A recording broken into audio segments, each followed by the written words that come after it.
If you've ever read Dr. Seuss's book, The Cat in the Hat, then you probably know these characters, Thing 1 and Thing 2. In this video, I'll show you how to draw them so they look just like they do in his books, with their bright red suits, name tags, and bushy blue hair. Hi, my name's Kathy, and I've been teaching kids how to draw for over 20 years now. You know, my favorite thing to do is to show students that when you take things one step at a time, learning how to draw just might be easier than you think. Here are the supplies I used to make this drawing: a sheet of drawing paper, a pencil, black marker, and a few crayons. You can also find a link to a free step-by-step tutorial in the description below. You should know I do like to work with center pencil guidelines on my paper. They're also on all the tutorials I make too. Another option is to fold your paper in half in both directions to make some creased lines to follow. Let's begin with the head shape for Thing 1. Start above that center line on the left, draw the right side of the head that gets wider at the cheeks and goes back in for the neck, then go back up to the top and draw the left side to match. The eyes are pretty simple. They're just two ovals near the top of his head, and they have circles inside. Then some lines are added above for eyebrows, and a round circle for the nose, and a wide smile underneath. Let's do the main part of the bodysuit next. It has a round neckline, then draw a shoulder and the long body shape below, then go back up and draw the other shoulder and come down to finish that body.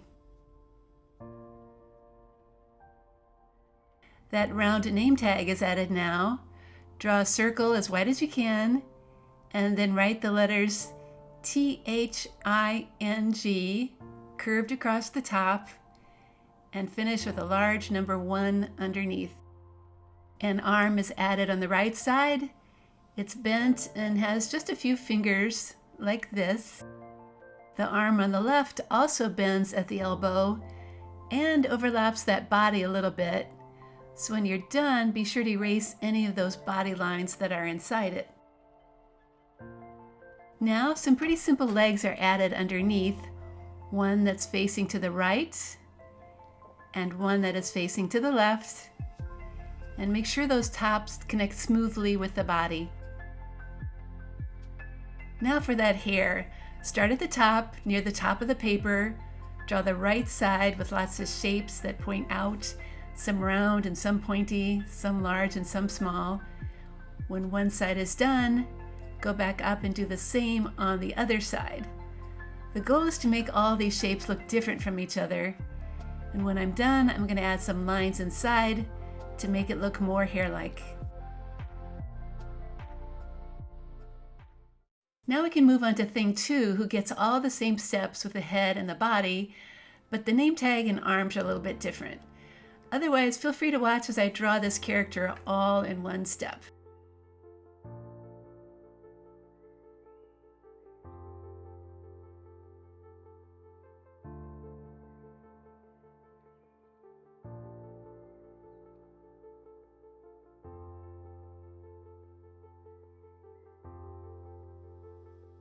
Our pencil drawing is done, so it's time to trace all of those lines with a black marker.